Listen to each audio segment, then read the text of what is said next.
Hello students. आज प्रश्नावली 1.3 हल करने वाले हैं, जिसका प्रश्न क्रमांक 1 है। सिद्ध कीजिए कि √5 एक अपरिमेय संख्या है। अर्थात हमें इस प्रश्न में यह सिद्ध करना है कि √5 एक अपरिमेय संख्या है। तो चलिए हम लोग शॉर्ट में समझ लेते हैं कि परिमेय और अपरिमेय संख्याएं क्या होती हैं। पिछले चैप्टर्स में हम लोगों ने पढ़ा है कि अगर कोई संख्या जिसे p/q के रूप में लिखा जा सकता है तो वह परिमेय संख्या होती है, और अगर कोई संख्या ऐसी है जिसे p/q के रूप में नहीं लिखा जा सकता तो उन्हें हम अपरिमेय संख्याएं बोलते हैं। मान लीजिए जैसे कोई एक संख्या है 2/3, तो यह एक परिमेय संख्या है क्योंकि इसे हम p/q के रूप में लिख सकते हैं, जहां कंडीशन होती है कि p is not equal to q। इसी तरह से इस प्रश्न में हमें यह सिद्ध करने के लिए बोला जा रहा है कि √5 एक अपरिमेय संख्या है, तो इसे सिद्ध कीजिए। चलिए प्रश्न को हल करते हैं। देखिए, इस तरह के प्रश्नों के लिए हमें इसमें रिवर्स मेथड का प्रयोग करना पड़ेगा। अर्थात अगर यह दिया हुआ है कि √5 एक अपरिमेय संख्या सिद्ध करना है, तो हम मान के चलेंगे कि √5 एक परिमेय संख्या है। बच्चों ध्यान दीजिएगा, इस प्रश्नावली के जो ये 3 प्रश्न दिए हुए हैं तथा कुछ उदाहरण के प्रश्न बहुत इंपॉर्टेंट क्वेश्चन हैं और ये निश्चित ही परीक्षाओं में पूछे जाते हैं, तो आप ध्यान से इन प्रश्नों को कीजिए। चलिए शुरू करते हैं। सबसे पहले हम लिखेंगे माना √5 एक परिमेय संख्या है। हम मान लेते हैं कि √5 एक परिमेय संख्या है। अब चूंकि √5 एक परिमेय संख्या हमने मान लिया, अतः इसे a/b अथवा p/q के रूप में लिखा जा सकता है। इसलिए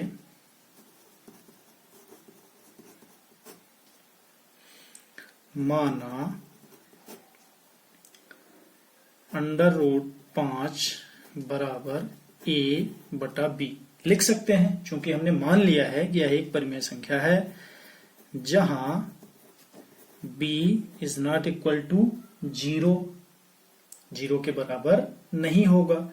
और इसमें एक कंडीशन यह होगी कि a और b दोनों पूर्णांक हैं तथा a और b में एक के अतिरिक्त कोई भी उभयनिष्ठ गुणनखंड नहीं होगा। अर्थात a और b का यदि हम गुणनखंड करेंगे तो केवल उभयनिष्ठ गुणनखंड 1 होगा। लिख लेते हैं,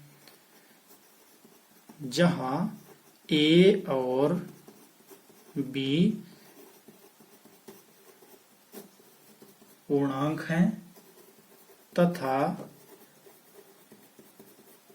a और b में 1 के अतिरिक्त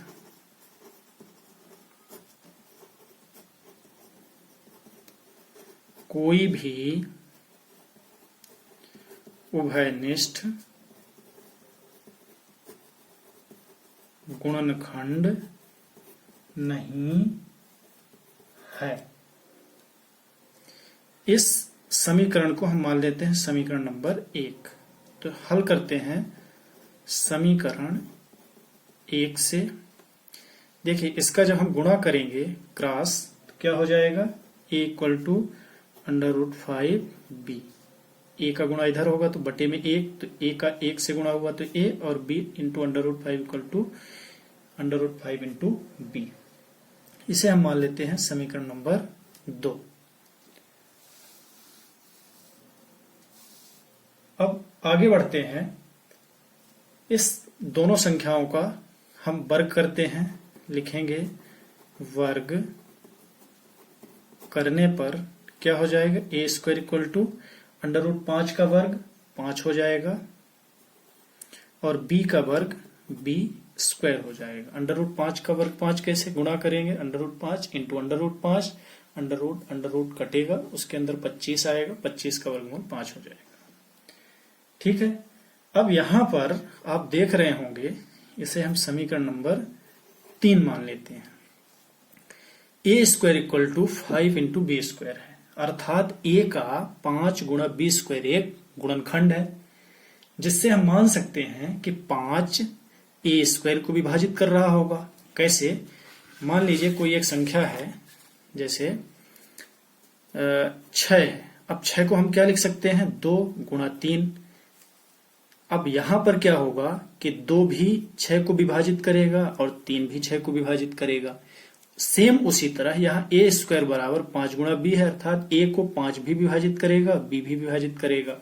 अतः यहां हम लिख सकते हैं, इसलिए 5 a को विभाजित करेगा। अब जब 5 a को विभाजित करेगा तो 5 a स्क्वायर को भी विभाजित करेगा, ये भी हमें पता है। अब मान लेते हैं कि a बराबर कोई एक पूर्णांक है, माना a equal to 5k।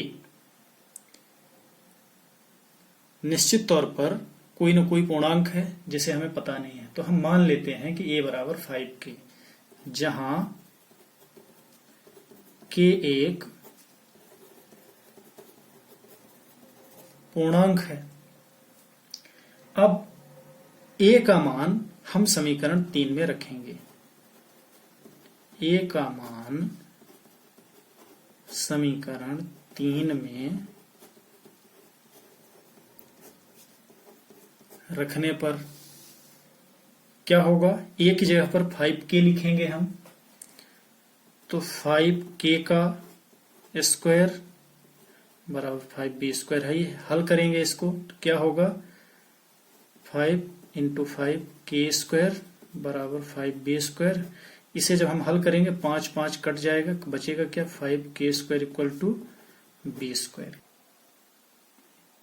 b square का गुणनखंड है 5 इंटू k स्क्वायर, अतः k तथा 5b के गुणनखंड हैं, इसलिए 5b स्क्वायर को विभाजित करेगा।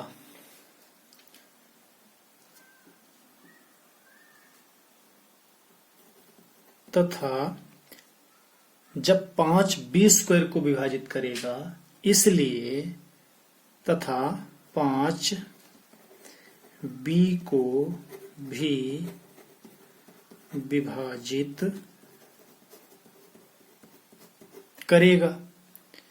अगर कोई भी गुणनखंड किसी संख्या के वर्ग को विभाजित कर रहा तो उस संख्या को भी विभाजित करेगा। जैसे यदि मान लीजिए 6 का वर्ग है कोई और इसे 6 गुणा 6 विभाजित कर रहा है।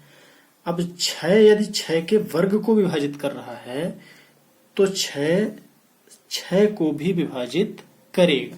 इसे आप समझ रहे हैं, वही स्थिति यहां है। अब यहां से इसे यदि हम मान लें समीकरण नंबर 4, तो आप देख रहे हैं समीकरण 3 और समीकरण 4 से, समीकरण 3 और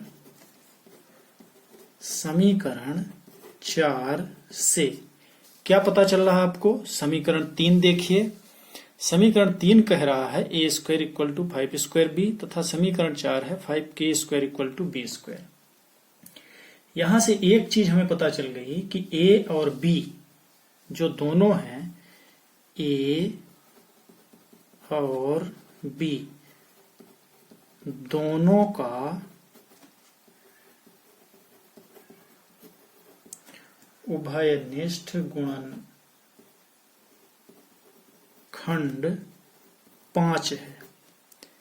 अब चूंकि दोनों में एक उभयनिष्ठ गुणनखंड 5 यहां हमें प्राप्त हो रहा है, पर हमने क्या माना था शुरू में कि A और B दोनों में एक के अतिरिक्त कोई भी उभयनिष्ठ गुणनखंड नहीं होगा। अब चूंकि एक के अतिरिक्त यहाँ 5 भी एक गुणनखंड प्राप्त हो रहा है, अतः यह परिमेय संख्या नहीं हो सकता। चलिए आगे लिखते हैं इसको। अतः √5 एक परिमेय संख्या है। यह कल्पना त्रुटिपूर्ण है।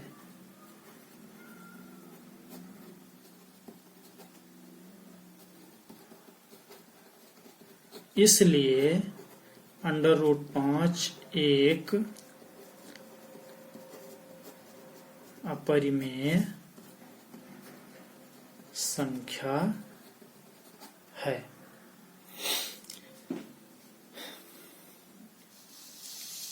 प्रश्न को एक बार पुनः समझ लेते हैं। देखिए, इस प्रश्न में दिया हुआ है, हमें सिद्ध करना है कि सिद्ध कीजिए √5 एक अपरिमेय संख्या है। जिसके लिए हम रिवर्स मेथड से हल करना शुरू करेंगे, तो हम पहले मान लेंगे कि √5 एक परिमेय संख्या है। अब चूंकि परिमेय संख्या है, इसलिए उसे A/B अथवा P/Q के रूप में लिखा जा सकता है, जहां A और B is not equal to 0, दोनों ही 0 के बराबर नहीं होंगे, परंतु A और B दोनों में एक के अतिरिक्त कोई भी उभयनिष्ठ गुणनखंड नहीं होगा। यह हम परिमेय संख्याओं की स्थिति में कल्पना करते हैं। अगर यह कंडीशन है तो हम लिख सकते हैं कि √5 इक्वल टू A/B। इसे जब हम हल करेंगे तो A equal to √5 into B, दोनों तरफ का वर्ग करेंगे तो A² इक्वल टू 5B²। अब यहां पर हम इसमें देख सकते हैं कि चूंकि 5 A को भी विभाजित कर रहा तो A² को भी विभाजित करेगा। अब अगली कंडीशन के लिए हम मान लेते हैं कि A इक्वल टू 5 के कोई एक पूर्णांक है, जहां पर K एक पूर्णांक है। अब A का मान, ये जो हमें प्राप्त हुआ है, इसे हम समीकरण 3 में रखते हैं तो क्या होगा, इसका वर्ग करेंगे तो यह प्राप्त होगा 5K² इक्वल टू B²। यहां पर K तथा 5 ये दोनों B² के गुणनखंड है। K भी B को विभाजित करेगा और 5 भी B को विभाजित करेगा।